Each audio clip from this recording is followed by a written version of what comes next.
Halo Sobat Topcareer.id. Di bulan Kartini ini, Topcareer.id berkesempatan berbincang dengan pekerja perempuan yang juga sebagai ibu dan bekerja di luar negeri. Wahyu Nara. Dia sudah menjadi pekerja migran Indonesia selama 12 tahun. Perempuan yang punya 2 anak ini harus tega meninggalkan keluarga demi pekerjaannya sebagai pekerja rumah tangga di Hong Kong. Berikut bincang-bincang lengkap Topcareer.id dengan Nara soal ibu pekerja yang harus bertugas di luar negeri.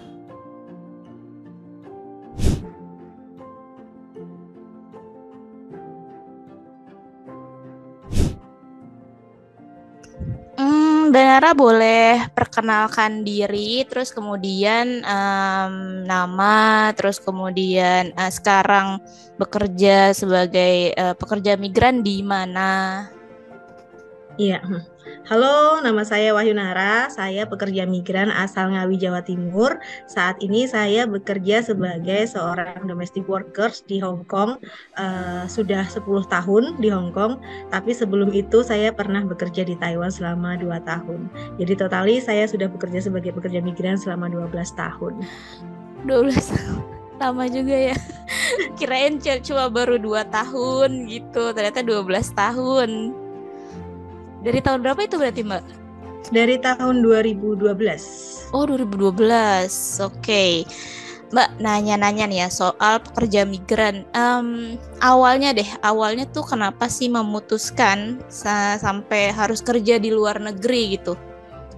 Ya, faktor utama itu soal ekonomi ya pastinya, karena saya ingin membantu perekonomian keluarga, kemudian ingin menata masa depan keluarga lebih baik lagi. Jadi saya memutuskan minta izin ke keluarga untuk bisa bekerja ke luar negeri. Yang pastinya karena faktor lainnya mencari pekerjaan di Indonesia sendiri juga sangat sulit ya dengan ijazah saya yang hanya sebatas ijazah SMA. Bisa pun bekerja mungkin hanya sebagai pramuniaga yang itu upahnya hanya cukup mungkin bahkan kurang untuk kehidupan sehari-hari ya. Tahu sendiri kalau pramuniaga di Indonesia itu kan harus good looking dan sebagainya yang banyak ya syaratnya. Ya, banyak pengeluaran untuk pribadi sebagai pramuniaga daripada pengeluaran untuk keluarga nanti malah. Jadi salah satu faktornya kenapa saya akhirnya memutuskan pilihan kerja ke luar negeri, karena syarat menjadi seorang pekerja migran sendiri itu sangat mudah dengan syarat ijazah. Iya, syaratnya cuma ijazah, KTP KK, surat izin dari keluarga sudah bisa untuk mendaftar menjadi pekerja migran, asalkan kondisi kesehatannya fit ya, dan tidak diperlukan kita harus tingginya berapa, good looking dan sebagainya macam. Nanti dicarikan sesuai sama syaratnya itu tadi ya? Iya, karena untuk mayoritas pekerja migran di luar negeri itu didominasi oleh pekerjaan domestik ya, atau pekerja rumah tangga. Jadinya ya skill yang diutamakan adalah mungkin ini telaten, jika ia adalah perawat lansia ya telaten mengurus anak, telaten mengurus orang tua, kemudian bisa melakukan pekerjaan rumah tangga pada umumnya. Nah, itu kan menjadi syarat dasar untuk menjadi pekerja migran.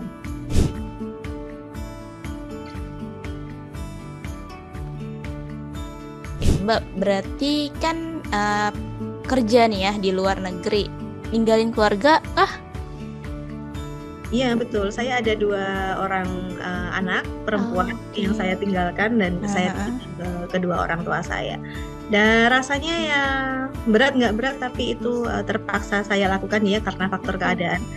Pinginnya sih saya sebagai seorang ibu tuh menunggui mereka, memperhatikan tumbuh kembang mereka, membersamai mereka dari mereka kecil sampai sekolah sampai sekarang. Cuman kan tidak semuanya di dunia ini itu dinilai dengan uang, tapi semua yang dilakukan di dunia ini butuh uang. Jadi ya mau nggak mau dengan terpaksa saya meninggalkan anak-anak untuk bekerja. Cuma hubungan saya dengan anak sendiri ya, kami memiliki hubungan yang intens. Jadi komunikasi terjalin dengan baik. Jadi meskipun saya berada di luar negeri, saya tetap bisa memperhatikan pendidikan mereka dan memberikan perhatian kepada mereka. Jadi ini salah satu faktor yang membentuk mental anak-anak saya juga agar tidak merasa ditinggalkan, tidak merasa jauh dari ibunya seperti itu.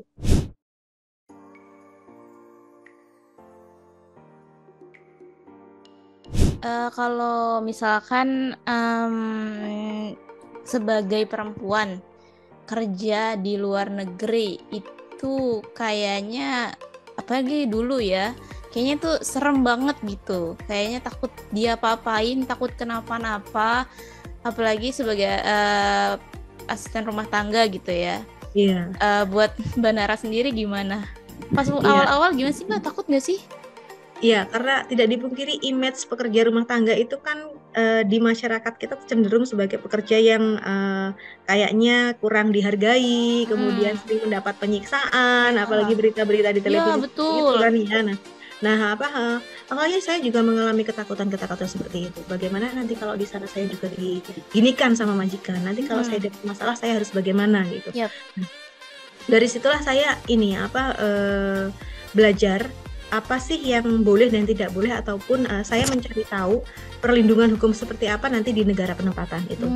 Jadi di Hong Kong sama Taiwan ketika kita tiba dari pesawat itu kan dari imigrasi, setelah selesai pemeriksaan imigrasi itu ada orang-orang dari Labor Department yang membagikan pamflet soal aturan tenaga kerja. Nah, itu yang saya baca, itu yang saya pelajari. Jadi bagi saya itu bisa menjadi bekal. Nanti misalkan saya mendapat masalah, saya harus menghubungi siapa dan nomor teleponnya berapa. Nah, itu saya simpan baik-baik selama saya bekerja. Dan alhamdulillah itu membantu karena selama di PJTKI kita tidak diajari untuk itu. Karena ketika di PJTKI kita didoktrin, ketika kamu ada masalah dengan majikan, hubungi agen, hubungi PT. Tidak ada mengajarkan ketika kamu mendapatkan masalah hubungi konsulat atau menghubungi kedutaan, itu tidak ada. Ketika di PJTKI. Saya kan 3 kali masuk PJTKI ya. Itu sama semuanya. Pokoknya kalau ada masalah hubungi agen, hubungi PT, nggak usah macam-macam seperti itu. Nurut sama majikan, nurut sama agen, nurut sama PT. Dengan doktrinnya kan seperti itu. Cuma kan kita sebagai manusia yang punya akal dan pikiran, ya, betul. Kita harus mencari tahu sendiri gitu.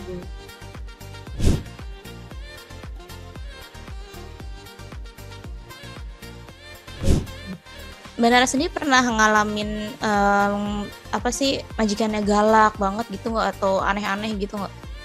Selama 10 tahun di Hong Kong itu saya pernah mengalami kekerasan verbal, kekerasan seksual, bekerja di luar kontrak, itu pernah saya alami semua. Jadi mungkin orang melihatnya dari luar, apakah saya kan aktif di organisasi ya? Iya, betul. Aktif di organisasi kayaknya kok kerjaannya enak bla bla bla, tapi kan ada hal-hal yang tidak saya saya expose di luar gitu kan, saya simpan sendiri. Jadi saya pernah hampir dipukul pakai pisau sama majikan, sama pisaunya yang gede itu kan, karena saya salah motong, salah membersihkan kepiting, nggak bisa masaknya itu kan. Kemudian saya juga pernah mengalami pelecehan seksual di toel pantat saya sama kakek yang saya jaga kayak gitu. Nah, itu tadi karena saya punya bekal, saya punya informasi yang bisa saya jadikan pegangan, saya bisa melewati itu semua. Nah, tidak serta-merta harus melaporkan ke polisi ataupun harus memutuskan kontak. Karena kan ketika kita punya masalah ada jalur yang bisa kita lalui duluan, yaitu dengan cara komunikasi dan mediasi. Nah, ketika saya mendapatkan pelecehan ini dari lansia yang saya jaga, umurnya udah 40 lebih, cuma mungkin dia mengalami puber ketiga kali.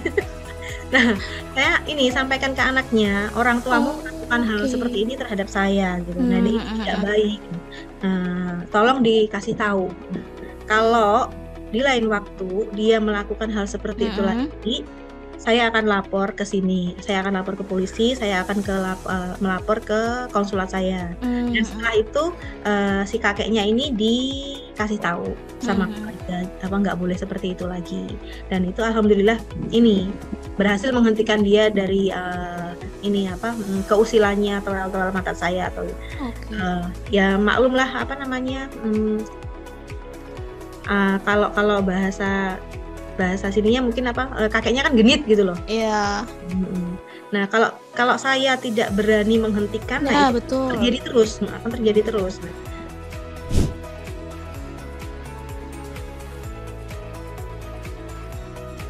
Mbak Nara, sekarang ambil kuliah apa?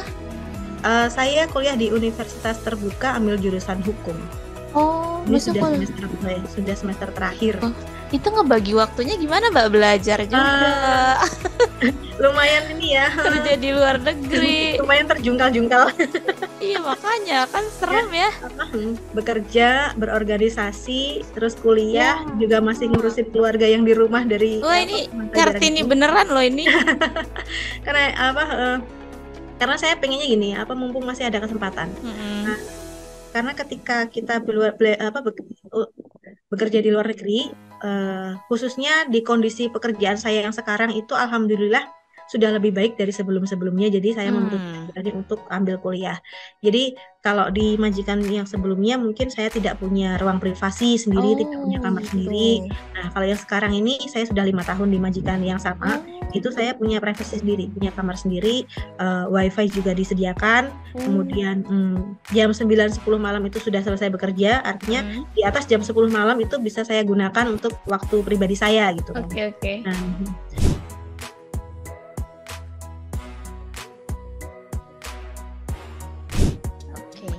Nah, terakhir deh Mbak, maksudnya pesan yang mau disampaikan sama pekerja perempuan nih ya, di luar negeri maupun yang di dalam negeri di Indonesia di Hari Kartini ini.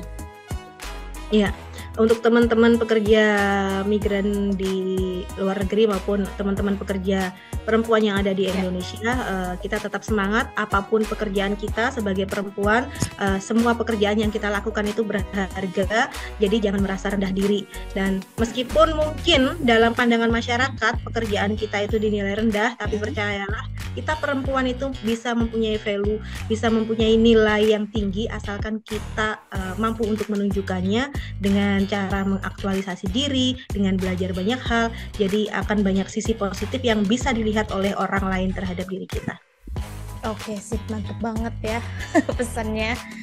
Baik Mbak Nara, terima kasih sudah mau berbagi sama Top Karir soal kerjaan, soal juga kerja di luar negeri seperti apa, termasuk juga masalah-masalahnya dan tipsnya juga. Semoga Mbak Nara juga makin sejahtera lah ya. Amin. Sehat-sehat Mbak Nara. Terima kasih, sehat-sehat juga untuk Mbak Hilda dan sampaikan salam saya untuk teman-teman di Top Karir. Sip, makasih. Ya, sama-sama, sampai jumpa.